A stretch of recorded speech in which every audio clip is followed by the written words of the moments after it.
Okay, hello and welcome to the video. My name is Wade Smith.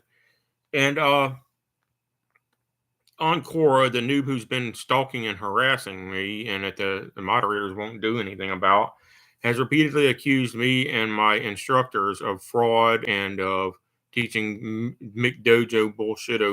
He's a liar, all right, because my instructor was one of the first back in the day to be doing full contact sparring, and we never point sparred, and we never did choreography. You do positional kumite when you're actually teaching new techniques to people at half or three-quarter speed. But then when you do full contact sparring, the only dojo rules were no biting, no eye gouging, no throat jab. That's our only three rules in the dojo. It was no biting, no eye gouging, and no throat jab.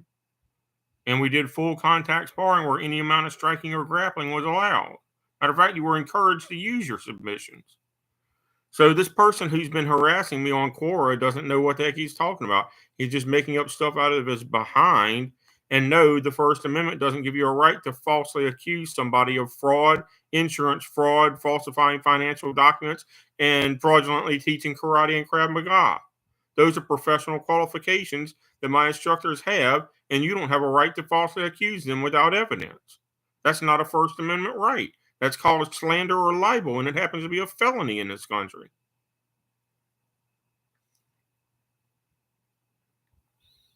I've got my certificate right here somewhere.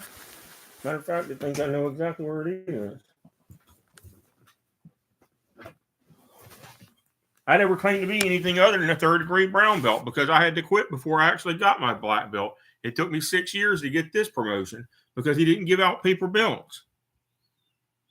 This is third-degree brown belt or first cube. The next belt is black belt.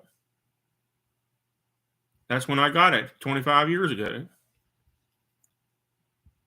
And I'm actually a better fighter now than I was then, even though I'm not in as good a shape as then.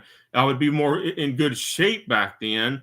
But even though I see, the only reason I'm not like better, let me correct myself, is because I've had a stroke. So my left hand is only about 50% as strong as it was back then. But my right hand is just as strong as it was back then. But that would be the main reason that I would not be able to beat my former self in a fight. I actually know more stuff now than I did back then.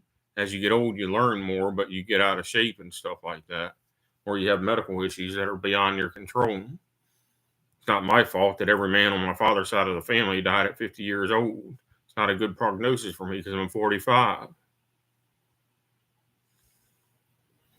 All right. So,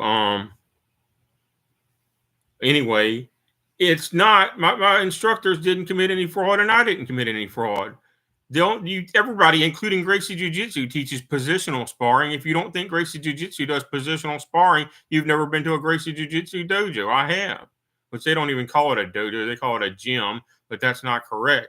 The correct term is a dojo because gym in the English language is a place where you go to work out with weights, and they don't even keep weights in a Gracie Jiu-Jitsu school.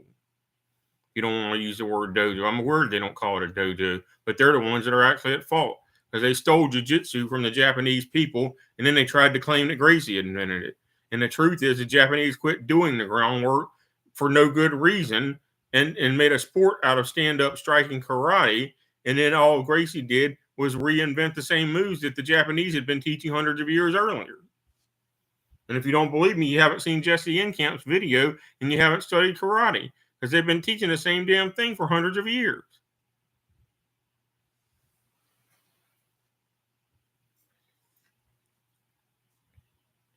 All right, so it was not fraud. People can change what they want to do with their life. They didn't want to be full-time, their whole family doing karate instruction all the time, 24/7, and that's why they quit. The public records showed they were making $160,000 a year in the clear.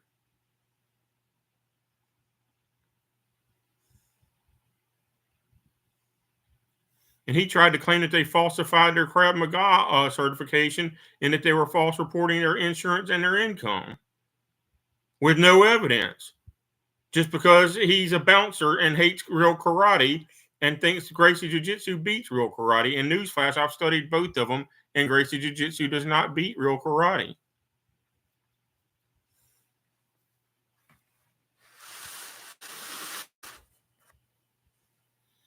The reason they have so many karate moves banned in MMA is because if the karate moves were legal, the other guy would get killed.